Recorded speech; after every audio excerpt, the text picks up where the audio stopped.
Hare Krishna to everyone. आप सबका स्वागत है आज डे 4 सेशन में। अभी तक हम इस पुस्तक के चैप्टर 10 तक कवर कर चुके हैं। आज हम 11 ऑनवर्ड्स शुरू करते हैं। प्रयास रहेगा कि एटलीस्ट 4 चैप्टर्स पढ़ें। इस हिसाब से हमें जो है अगले 4 दिन में 4, 5, 6 और 7 दिन में अगले 16 टॉपिक्स पढ़ने हैं। यानी कि हर दिन 4 पढ़ेंगे तो आराम से समाप्त हो जाएगा। तो चलिए आज शुरू करते हैं चैप्टर नंबर 11 से। तो आशा करता हूँ आप सबको मेरी आवाज़ सही तरीके से सुनाई दे रही हो कि if yes please give your attendance in the comment session. अपना अटेंडेंस कमेंट सेशन में ज़रूर दे दीजिएगा। चलिए आज के सेशन को प्रारंभ करते हैं। Chapter number 11 is on your screen. मैं पढ़ना प्रारंभ करता हूँ और आप सुनना। चैप्टर नंबर 11 जिसका नाम है कर्म किस तरह पूजा बन सकता है, how work can be worship. ये वार्तालाप जून 1974 में जेनेवा में प्रातःकालीन भ्रमण के समय श्रील प्रभुपाद एवं उनके कतिपय शिष्य के बीच हुआ। डिसाइपल, शिष्य, भक्त, जो भी कहना है कह लीजिए। जब भगवत गीता में कृष्ण कहते हैं कि हमें निष्काम इच्छा रहित होना चाहिए तो वह क्या कहना चाहते हैं? श्रील प्रभुपाद वह ये कहना चाहते हैं कि हमें केवल उनकी सेवा करने की ही इच्छा करनी चाहिए। श्री चैतन्य महाप्रभु ने कहा है, न धनम न जनम न सुंदरम कवितम व जगद ईश कामये। मैं धन नहीं चाहता, मैं अनुयायी नहीं चाहता, मैं सुंदर स्त्रियां नहीं चाहता। तो वह क्या चाहते हैं? मैं कृष्ण की सेवा करना चाहता हूं। वह ये नहीं कहते कि मुझे ये नहीं चाहिए, मुझे वह नहीं चाहिए, मैं शून्य बनना चाहता हूं। नहीं, भक्त। अब भक्त भी कहता है कि वह जानता है कि उसे क्या चाहिए, किंतु वह कहता है मैं कृष्ण के बिना ही अच्छे परिणाम पा सकता हूं। श्रील प्रभुपाद तब तो वह मूर्ख है, क्योंकि वह नहीं जानता कि अच्छे परिणाम वास्तव में है क्या। वह आज किसी एक अच्छे परिणाम के लिए श्रम कर रहा है, किंतु कल वह कुछ और चाहेगा, क्योंकि मरने पर उसका शरीर बदलेगा। कभी वह कुत्ते का शरीर धारण करेगा और दूसरा अच्छा परिणाम चाहेगा, कभी वह देवता का शरीर धारण कर सकता है, फिर वह कोई और अच्छा परिणाम चाहेगा। बर्मतम उपारि अधः, यह ब्रह्मांड में ऊपर नीचे घूमता रहता है। जिस तरह की उसे क्या कहते हैं, जस्ट लाइक प्रभुपाद अभी वहां पूछ रहे हैं, just like what is that? भक्त, गोल चक्का, ए फेरिस व्हील। श्रील प्रभुपाद हाँ, कभी वही ऊपर आता है और पुनः उसे नीचे आना पड़ता है, तथा कुत्ते तथा सूकर का शरीर धारण करना होता है। ऐसा चलता रहता है। ब्रह्मांड ब्रह्मिते कौन भाग्यवान जीव, गुरु कृष्ण प्रसाद पाए भक्ति लता बीज। चैतन्य चरितमृत मध्य लीला 19:151। कई जन्मों तक ब्रह्मांड में ऊपर नीचे घूमने के बाद जो व्यक्ति अत्यंत भाग्यशाली होता है वह गुरु तथा कृष्ण की कृपा से भक्तिमय जीवन को प्राप्त होता है। भक्त तब तो अभक्त कहेगा हम भी अच्छी सेवा कर रहे हैं, आप भोजन बांट रहे हैं, हम भी भोजन बांट रहे हैं, आप पाठशालाएं खोल रहे हैं और हम भी वही कर रहे हैं। श्रील प्रभुपाद हाँ, किंतु हम वह पाठशालाएं खोल रहे हैं जिनमें कृष्ण भावनामृत पढ़ाया जाता है, जबकि आप पाठशालाएं माया पढ़ाती हैं। समस्या यह है कि ये द्रुत भक्ति तथा कर्म के अंतर को नहीं समझ सकते। भक्ति कर्म जैसी लगती है, किंतु ये कर्म नहीं है। भक्ति में हम भी कर्म करते हैं, किंतु कृष्ण के लिए करते हैं, यही अंतर है। उदाहरणार्थ अर्जुन कुरुक्षेत्र युद्ध में लड़ा, लेकिन चूंकि वह कृष्ण के लिए लड़ा इसलिए वह महान भक्त माना जाता है। कृष्ण ने उनसे कहा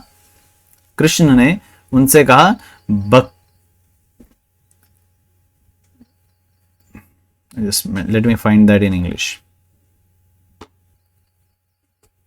कृष्ण ने उनसे कहा भक्त्यो से में प्रियो समी, भगवद गीता 4:3। तुम मेरे प्रिय भक्त हो। अर्जुन ने क्या कहा? वह लड़ा, बस इतना ही। वह कृष्ण के लिए लड़ा, यही रहस्य है। उसने योद्धा के रूप में अपने लड़ाकू क्षमता नहीं बदली, अपितु उसने अपनी मनोवृत्ति बदली। पहले तो वह सोच रहा था मैं अपने स्वजनों को क्यों मारूं, ये मैं युद्ध भूमि छोड़कर जंगल चला जाऊं और साधु बन जाऊं। कृष्ण के चाहते थे कि वह युद्ध करे, अतएव अंत में उसने उनकी शरण ग्रहण की और कृष्ण की सेवा के रूप में युद्ध किया।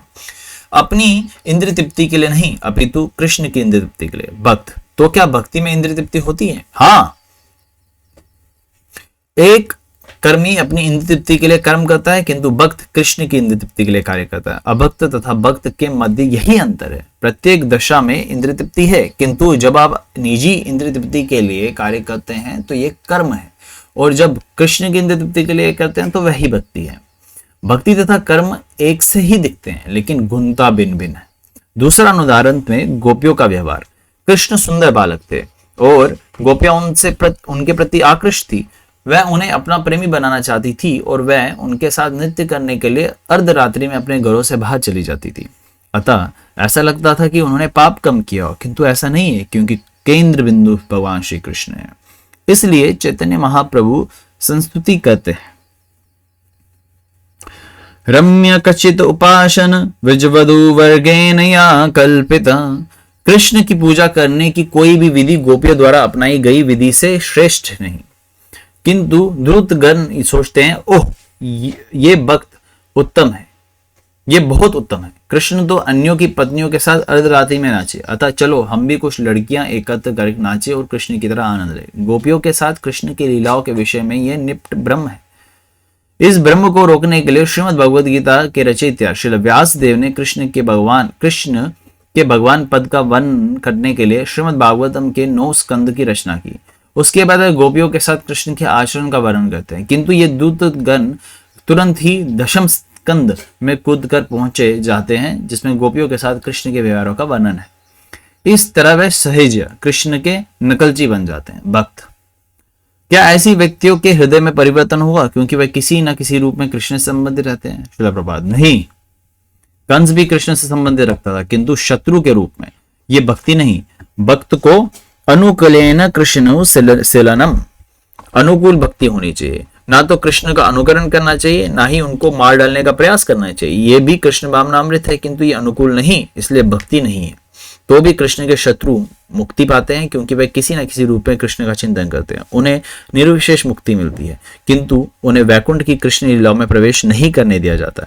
ये वरदान तो उनके लिए ही सुरक्षित रहता है जो कृष्ण की शुद्ध भक्ति, शुद्ध प्रेम भक्ति करते हैं। What a wonderful short chapter है, लेकिन बहुत ही मधुर चैप्टर है, जिसमें भगवान के साथ हमारा संबंध कैसा होना चाहिए वो बताया गया है कि असल में भगवान की इंद्रियों को हमें संतुष्ट करना है।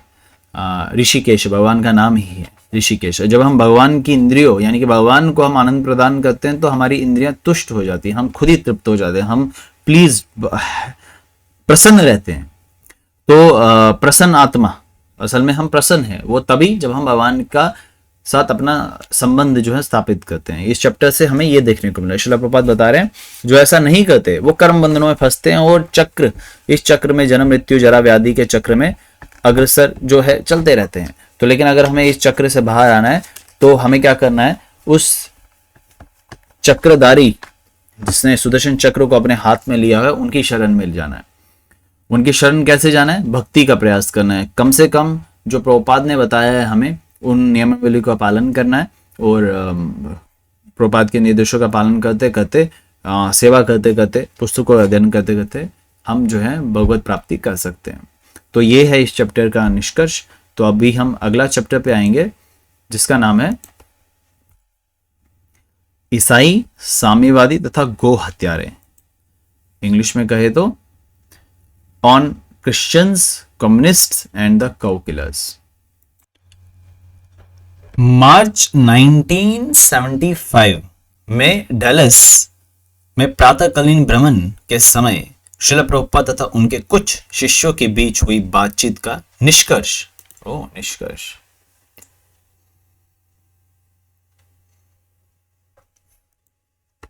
श्रील प्रभुपाद, ईसाई लोग कहते हैं कि हम सभी तरह के पाप कर सकते हैं, लेकिन क्राइस्ट हमारे पापों को स्वयं अंगीकार कर लेंगे। उन्होंने हमसे समझौता कर रखा है।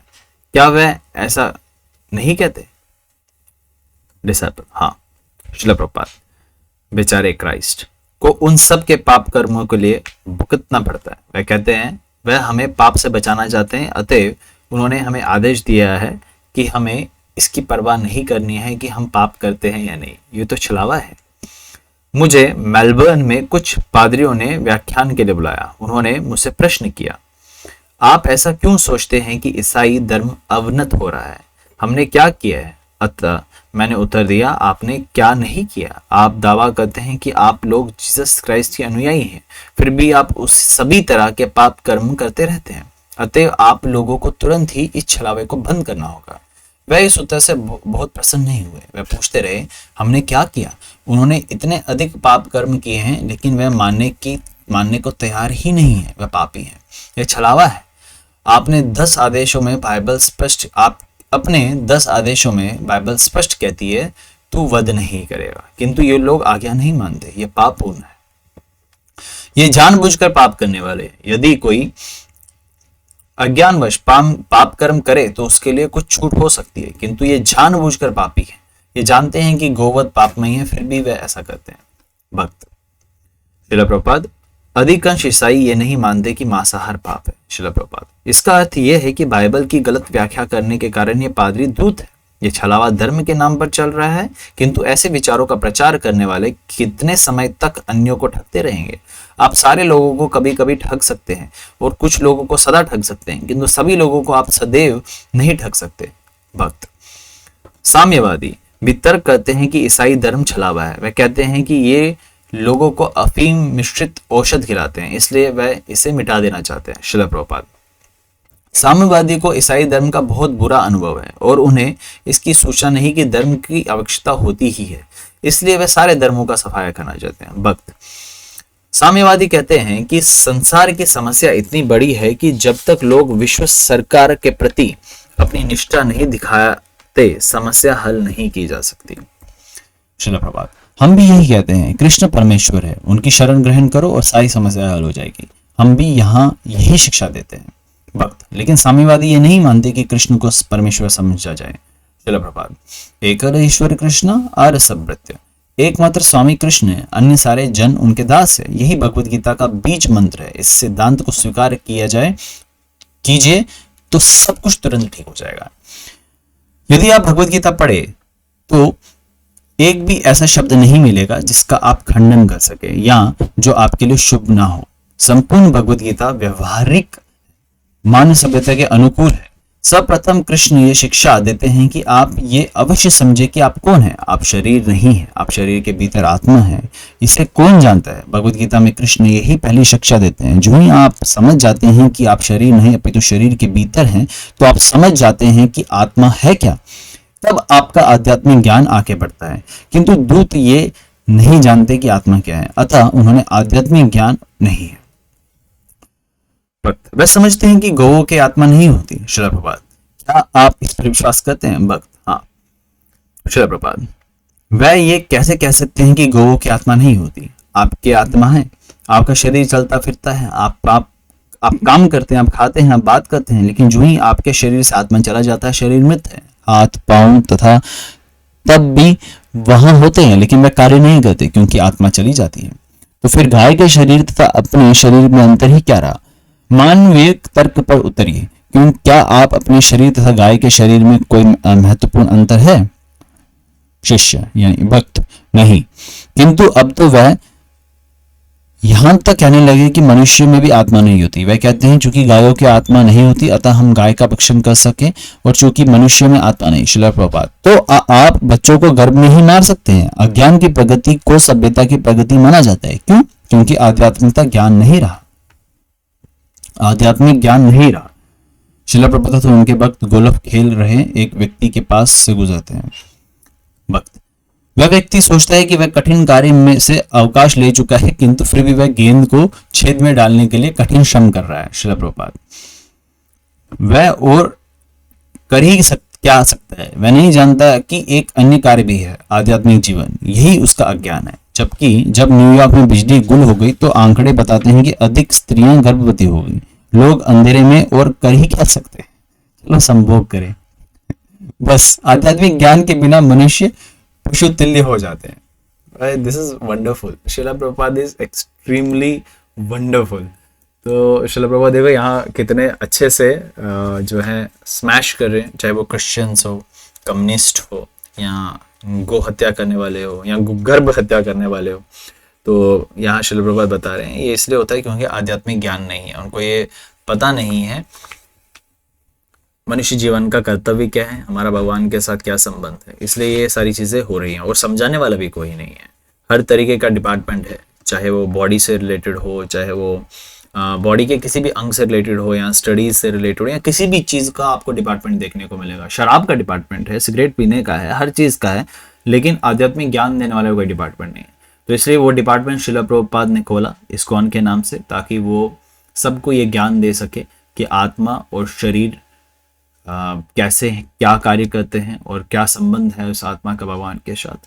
तो इसे जब तक हम इस डिपार्टमेंट के साथ नहीं जुड़ेंगे, प्रभुपाद की इस परंपरा में फॉलो नहीं करेंगे, तब तक दूसरे को भी कन्वे नहीं कर पाएंगे। तो इसलिए उद्देश्य यही है, शिला प्रभुपाद हमें समझाना चाहते हैं और हमें समझा के शिला प्रभुपाद दूसरों को समझवाना चाहते हैं, हमें एक माध्यम बनवाना चाहते हैं इस कृष्ण भावनामृत का प्रचार कार्य करने में। चैप्टर नंबर 13 पढ़ते हैं, जिसका नाम है यौन तथा कष्ट।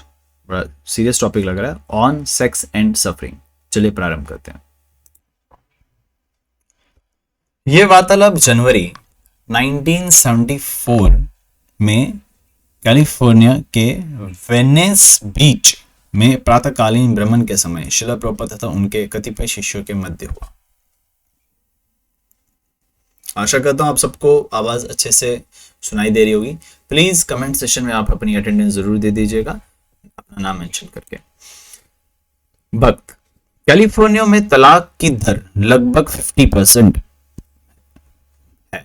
आपके विचार में ऐसा क्यों है? शिला प्रभुपाद, भारत में कहावत है, जो विवाहित है वह पछताता है और जो अविवाहित है वह भी पछताता है। विवाहित व्यक्ति पछताता है कि मैंने क्यों विवाह किया, मैं स्वतंत्र रह सकता था। और जो अविवाहित है वह पछताता है, ओह मैंने पत्नियां क्यों नहीं स्वीकार की, मैं सुखी रह पाता होता। हंसी, मतलब सब लोग हंस रहे हैं। संभोग से शिशु उत्पन्न होता है और शिशु उत्पन्न होते ही कष्ट शुरू हो जाता है। शिशु को कष्ट मिलता है और माता पिता भी उसकी देखरेख करते हुए कष्ट पाते हैं, लेकिन फिर से उन्हें दूसरी संतान आ जाती है। इसलिए श्रीमद् भागवतम के 7:9-45 में कहा गया है, तप्यंती नेह कृपना बहु दुखा भजः। इस संतान को उत्पन्न करने में इतनी अधिक कठिनाई तथा मुसीबत है, लेकिन इसे जानते हुए मनुष्य पुनः संतान उत्पन्न करता है। इस भौतिक जगत में यौन प्रमुख सुख है, ये प्रमुख सुख है और ये अतीव ग्रहित भी है। ग्रहित मतलब एबोनिमल, मतलब दुखदाई भी बोल सकते हैं, या इस पे और रेस्पॉन्सिबिलिटीज क्रिएट हो जाती है। वैसे ये सुख क्या है? कंदियन न करो यो इव दुखा दुखम। ये खुजली से छुटकारा पाने के लिए दोनों हाथों को रगड़ने जैसा है। संभोग से अनेक बुरे फल उत्पन्न होते हैं, लेकिन फिर भी मनुष्य संतुष्ट नहीं होता। अब तो गर्भ निरोध के साधन, गर्भपात, अनेक साधन है। माया इतनी प्रबल है, वह कहती है हाँ इसे करो और इसमें उलझ जाओ। इसलिए भागवत में कहा गया है, कंदुत्वम मनुष्यजम विषहेत दिरह। जो धीर मनुष्य है वह यौन कामना की इस खुजलाहट को सहता है। जो व्यक्ति इस खुजलाहट को सहता है या सह सकता है, वह कई मुसीबतों से बच सकता है या बच जाता है। किंतु जो नहीं सह सकता, उसे उसमें तुरंत फंस जाता है। यौन चाहे वैध हो या अवैध, ये कष्टप्रद है। Oh my God, Srila Prabhupada बता रहे हैं, वो विवाहित शादी करके हो या बिना शादी के, ये कष्टदायक है। Sex is always troublesome.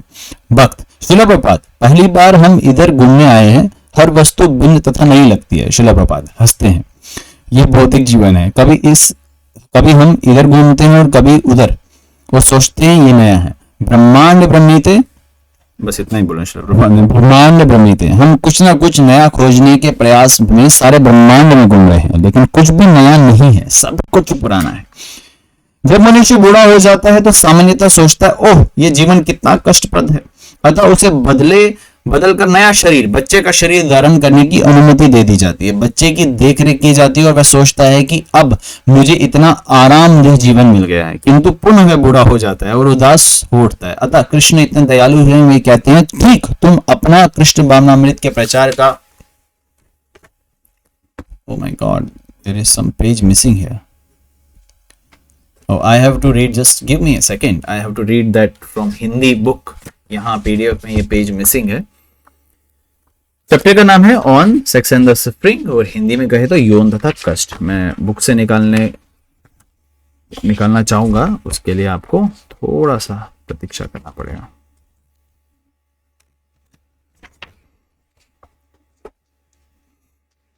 हरे कृष्णा हरे कृष्णा कृष्णा कृष्णा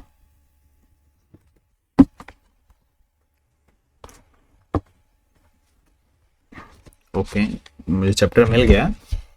हमने पढ़ा अभी, अतः कृष्ण इतना दयालु है, तो मैं यहां से पढ़ूंगा, ठीक है। अभी आपके साथ पीडीएफ शेयर नहीं है, तो मैं पीडीएफ को क्लोज कर देता हूं थोड़ी देर के लिए, बिकॉज पीडीएफ में कुछ एरर है। So you can hear me now.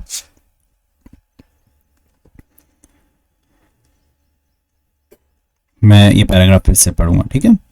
अतः कृष्ण इतना दयालु है, वह कहते हैं ठीक तुम अपना शरीर बदलो। ये है पुनः पुनश्चर्वितम चरवानम, चबाए हुए को चबाना।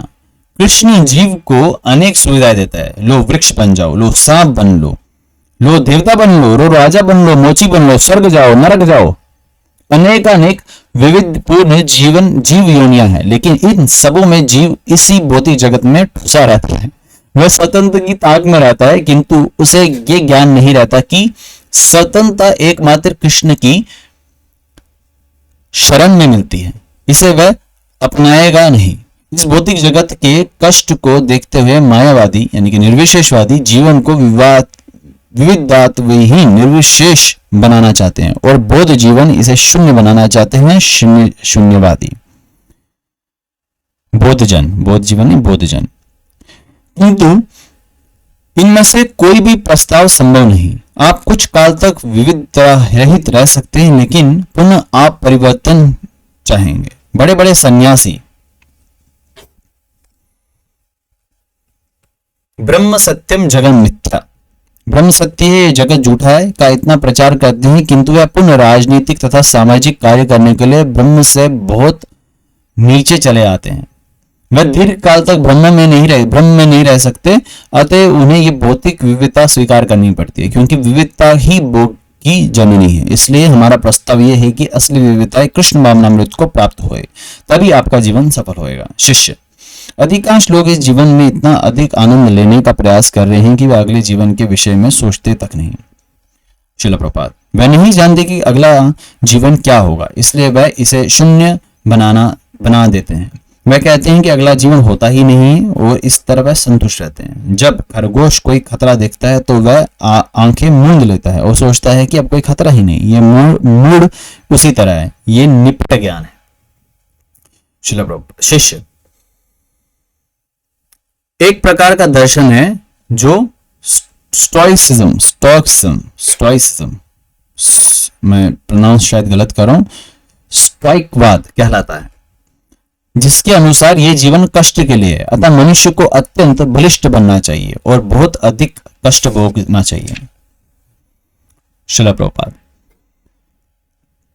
तो उनका विचार है कि जो बिना किसी विरोध के कष्ट सह सकता है वह उच्च कोटि का व्यक्ति है। ऐसे दर्शन में विश्वास करने का अर्थ यह होता है कि मनुष्य ये नहीं जानता कि कष्ट को कैसे रोका जा सकता है। दार्शनिक का एक वर्ग कहता है कि चूंकि कष्टों को नकारा नहीं जा सकता, इसलिए हमें उन्हें सहने के लिए प्रबल होना चाहिए। दूसरे वर्ग के दार्शनिक कहते हैं कि चूंकि जीवन कष्टमय है, अतः हमें जीवन को शून्य कर देना चाहिए।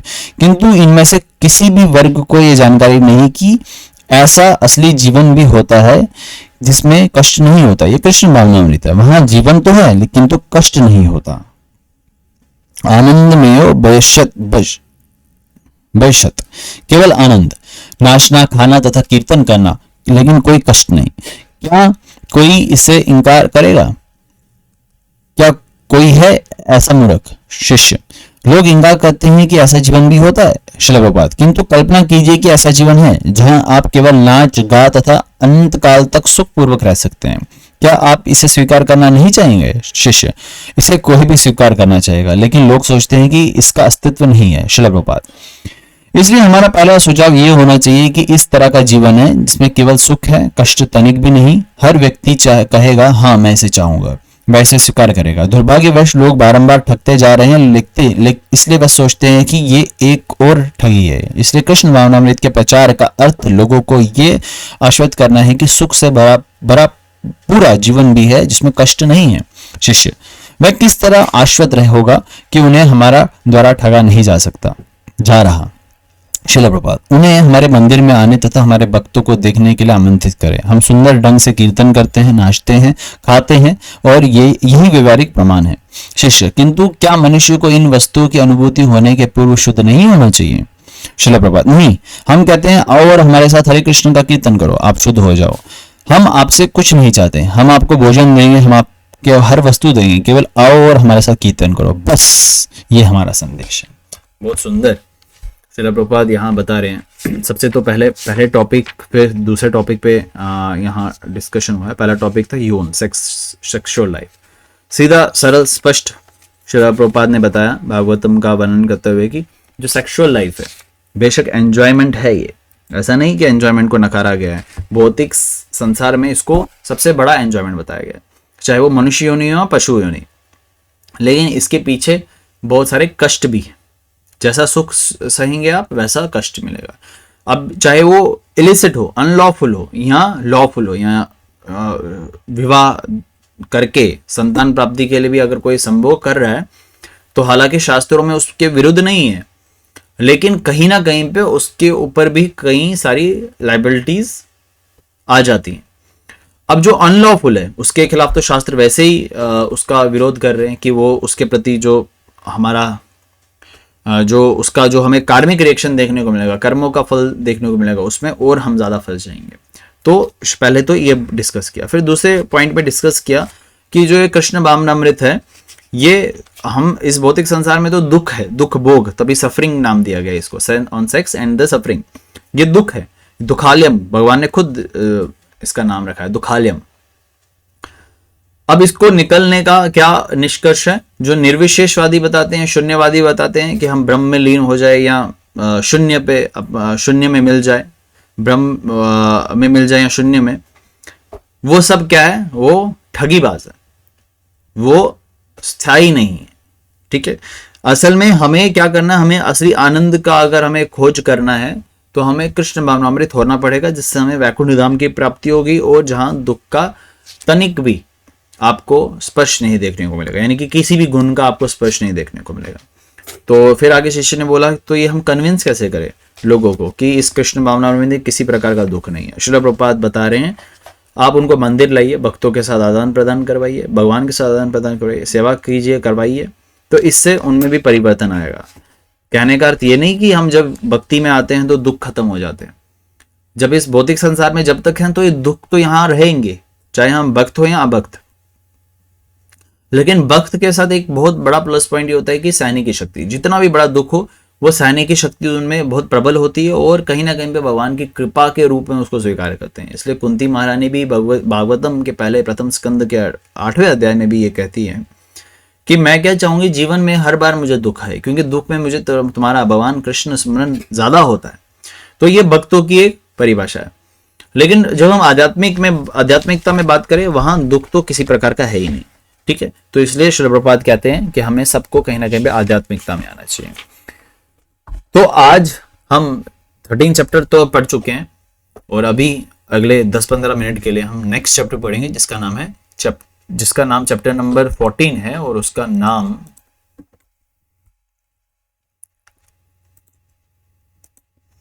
नाम है ऑन टेक्नोलॉजी एंड अनएम्प्लॉयमेंट। तो चलिए इस टॉपिक को प्रारंभ करते हैं। ये वार्तालाप जनेवा में श्रील प्रभुपाद तथा उनके शिष्य के बीच मध्य हुआ जून 1974 में। डिसाइपल भक्त, एक राजनीतिक ने भारत में अपने हाल के भाषण में कहा कि 80% लोग गांव में रहते हैं। उसका प्रस्ताव था कि फार्म्स पर प्रौद्योगिक टेक्नोलॉजी जिसको कहते हैं कि को बढ़ावा दिया जाए। हाथ से गेहूं की फसल काटने के बजाय लोगों के पास मोटर चालित हार्वेस्टर होंगे और वह हल को बैलों से ना खींचकर ट्रैक्टर का इस्तेमाल करेंगे। श्रील प्रपात। भारत में पहले ही अनेक लोग बेरोजगार हैं, अतः अधिक मशीनरी का प्रयोग करना बहुत अच्छा प्रस्ताव नहीं है। मशीन पर कार्य करने वाला एक व्यक्ति 100 व्यक्तियों का कार्य कर सकता है, लेकिन इतने अधिक लोग बेरोजगार क्यों हो? क्यों ना एक व्यक्ति को काम में लगाने के बजाय 100 लोगों को लगाया जाए। जहां पश्चिम में भी काफी बेरोजगारी है,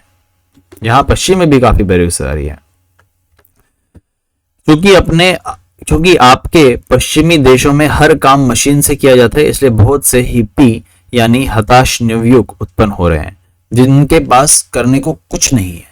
ये एक अन्य प्रकार की बेरोजगारी है। अतः कई मामलों में मशीनें बेरोजगार उत्पन्न करती हैं। हर व्यक्ति को रोजगार मिलना चाहिए, अन्यथा परेशानी होगी। खाली दिमाग शैतान का कर कहा गया है। जहां इतने सारे लोग बिना किसी काम के हो, वहां और अधिक बेरोजगारी पैदा करने के लिए हम मशीनरी क्यों लाए? सर्वोत्तम नीति यह है कि कोई भी व्यक्ति बेरोजगार ना रहे, हर व्यक्ति काम में लगा हो। वक्त। लेकिन कोई तर्क कर सकता है मशीन हमें काफी समय लेने वाला श्रम से युक्ति मुक्त करती है। श्रील प्रपात। किस लिए मुक्त करती है? शराब पीने तथा सभी प्रकार की बेहूदगी कार्य करने के लिए। इस स्वतंत्रता का क्या अर्थ है? यदि आप कृष्ण भावनामृत के अनुशीलन के लिए लोगों को मुक्त करते हैं तो बात दूसरी है। निस्संदेह जब कोई हमारे कृष्ण भावनामृत आंदोलन में आता है तो उसे भी पूरी तरह व्यस्त रखना चाहिए। ये आंदोलन खाने और सोने के लिए नहीं है, अपितु कृष्ण के लिए कार्य करने के हेतु है। अतः चाहे ये कृष्ण भावनामृत हो या बाहर समाज में, नीति यही होनी चाहिए कि हर व्यक्ति रोजगार में लगे तथा व्यस्त हो, तब अच्छी सभ्यता होगी। वैदिक सभ्यता में समाज के मुखिया का कर्तव्य था कि हर व्यक्ति ब्राह्मण, क्षत्रिय, वैश्य, शूद्र कार्य करता था। हर व्यक्ति को कार्य करना चाहिए, तभी शांति होगी। समर्पित हम देख सकते हैं कि इतनी प्रौद्योगिकी के कारण बेरोजगारी ही बेरोजगारी है और अनेक लोग आलसी हैं। हिप्पीगण आलसी हैं, वे कुछ भी नहीं करना चाहते। वक्त। अन्य तर्क हो सकता है कि प्रौद्योगिकी से हम इतनी अच्छी तरह तथा इतनी अधिक दक्षता से कार्य कर सकते हैं कि जिससे कार्य करने वालों की उत्पादकता बढ़ जाती है। श्रील प्रभुपाद। अच्छा हो कि अधिक लोग रोजगार पाए जहां चाहे वह कम दक्षता पूर्वक कार्य करें, लेस एफिशिएंटली। भगवद गीता 18.48 में कृष्ण कहते हैं, सहजम कर्म कौन्तेय सदोषम अपि न त्यजेत सर्वरंभ ही दोषेन धूमेन गे इव व्रता। हम हर प्रयत्न किसी ना किसी तरह की त्रुटि से प्रच्छन्न रहता है, जिस तरह अग्नि धुएं से प्रच्छन्न रहता है। इसलिए हे कुंती पुत्र, मनुष्य को चाहिए कि अपने स्वभाव से उत्पन्न कार्य को त्यागे नहीं, भले ही ऐसे कार्य त्रुटि से पूर्ण हो। हिंदी में एक कहावत है, बेकारी से बेगारी अच्छी। बेकारी का अर्थ है बेरोजगारी और बेगारी का अर्थ है बिना वेतन के कार्य करना। वाह। भारत में हमने देखा कि कई ग्रामीण आकर किसी दुकानदार या किसी वृद्ध व्यक्ति से प्रार्थना करते हैं, कृपया हमें कोई काम दे, मुझे वेतन नहीं चाहिए, यदि आप चाहे तो मुझे खाने को कुछ दे दे, अन्यथा मुझे वह भी नहीं चाहिए। अतः यदि आप किसी के पास काम करे तो ऐसा कौन वृद्ध व्यक्ति होगा जो आपको खाने को कुछ ना दे? काम करने वाले को तुरंत ही भोजन तथा काम करने वाले को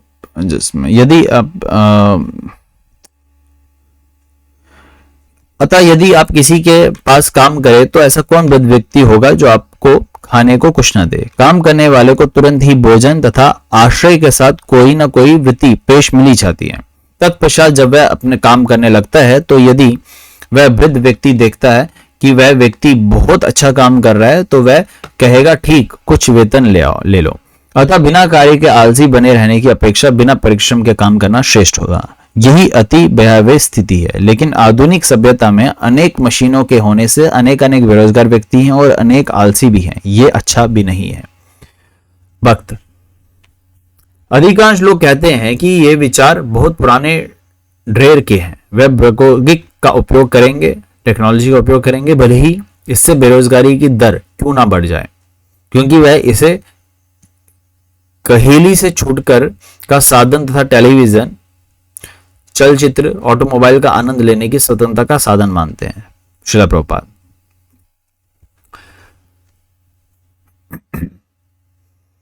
प्रभु की स्वतंत्रता नहीं प्रयुक्त ये नरक जाने का खुला रास्ता है। ये स्वतंत्रता नहीं है। हर एक को उसकी योग्यता के अनुसार कार्य में लग जाना चाहिए। यदि आपके पास अच्छी बुद्धि हो तो आप ब्राह्मण का कार्य कर सकते हैं, शास्त्र का अध्ययन करें, पुस्तक लिखने, अन्यों को ज्ञान प्रदान करने का कार्य कर सकते हैं। यही ब्राह्मण का कार्य है। आपको जीवन व्यापन का चिंतन नहीं करना होगा, इससे समाज पूरा होगा, पूरा करेगा। वैदिक सभ्यता में ब्राह्मण वेतन के लिए कार्य नहीं करते थे। वे वैदिक वाणिज्य का अध्ययन करने तथा अन्यों को शिक्षा देने में व्यस्त रहते थे और समाज उन्हें भोजन देता था। जहां तक क्षत्रियों की बात है, उन्हें समाज के लिए के अन्य सदस्यों को संरक्षण प्रदान करना चाहिए। जब संकट आएगा, तब कोई आक्रमण होगा तो लोगों की रक्षा क्षत्रिय ही करेंगे। इसके लिए वे कर यानी कि टैक्स लगा सकते हैं। फिर जो लोग क्षत्रियों से कम बुद्धिमान हैं, वे वैश्य अर्थात व्यापारी वर्ग के हैं, जो अन्न उत्पन्न करने तथा गौओं को संरक्षण प्रदान करने में लगे रहते हैं। इन वस्तुओं की आवश्यकता पड़ती है। अतः अंत में शूद्र आते हैं, जो इन 3 उच्च वर्गों की सहायता करता है। यह समाज का प्रतीकात्मक विभाजन और अति उत्तम है, क्योंकि इसे स्वयं कृष्ण ने बनाया है।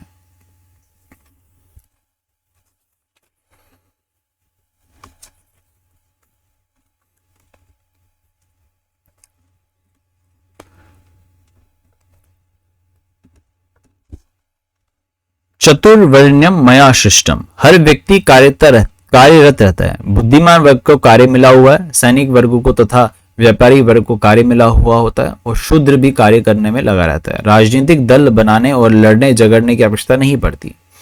वैदिक काल में ये सब नहीं होता था। राजा निरीक्षक होता था, जो देखता था कि हर कोई अपने कार्यों में लगा रहा है। अतः लोगों के पास झूठे राजनीतिक दल बनाने, संघर्ष चलाने तथा दूसरों से लड़ने झगड़ने के लिए समय नहीं था। ऐसा कोई अवसर नहीं मिलता था। लेकिन हर वस्तु की शुरुआत यह समझने में है कि मैं ये शरीर नहीं हूं, और भगवद गीता में कृष्ण ने इस पर बारंबार बल दिया है। देखो, श्रील प्रभुपाद इस टॉपिक में टेक्नोलॉजी और अनएम्प्लॉयमेंट, बेरोजगारी पे जोर दे रहे हैं, जो हमें देखने को मिल रही है, ना कि हमारे भारत भूमि पे, विश्व के अलग अलग कोने में भी हमें अनएम्प्लॉयमेंट देखने को मिल रही है, और टेक्नोलॉजी कैसे लोगों को कंट्रोल कर रही है वो देखने को मिल रहा है। हालांकि हमने जो, चाहे वो टेक्नोलॉजी गैजेट, लैपटॉप हो या मोबाइल फ़ोन है या कोई और डिवाइस क्यों ना हो, ये इसलिए लाया था कि हम इसका उपयोग कर सके, लेकिन अभी परिणाम इसका ये है कि ये हमें उपयोग कर रहा है। तो श्रील प्रभुपाद बता रहे हैं कि चाहे कोई भी मशीन हो या टेक्नोलॉजी हो, अगर कृष्ण केंद्र में नहीं है तो उसका परिणाम जो है गलत निकलेगा, और वही हमें देखने को मिल रहा है। टेक्नोलॉजी से लोग बेरोजगार तो हो ही रहे हैं और गलत दिशा में जा रहे हैं, गलत क्रियाएं कर रहे हैं, और वो बेकार बैठे हुए हैं, ना तो वो कर्म कर रहे हैं ना तो वो भक्ति कर रहे हैं। तो इस वजह से क्या हो रहा है, वो गलत क्रियाओं में और ज्यादा तत्लीन हो रहे हैं, शामिल हो रहे हैं।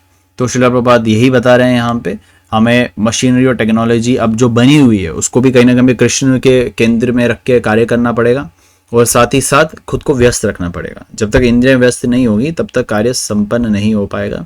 कोई भी कार्य, चाहे वो आध्यात्मिक हो या भौतिक। तो हालांकि हमारा प्रयास तो ये रहना चाहिए कि हम सिर्फ और सिर्फ भौतिक कार्य यानी कि भगवान श्री कृष्ण को केंद्र में रख के कार्य करें, ताकि हम जन्म मृत्यु के चक्र से छुटकारा पा सके। तो आज के इस डे 4 में हमने जो ये 4 चैप्टर्स पढ़े, 11, 12, 13 और 14, इससे हमें काफ़ी कुछ सीखने को मिला। कल 8 बजे हम वापस डे 5 में आगे के टॉपिक्स को कवर करेंगे। तब तक के लिए आप सबसे प्रार्थना है कि कमेंट सेशन में अपना अटेंडेंस ज़रूर दे दीजिएगा। तो अगला टास्क आपके साथ फॉरवर्ड कर दिया जाएगा, शेयर कर दिया जाएगा।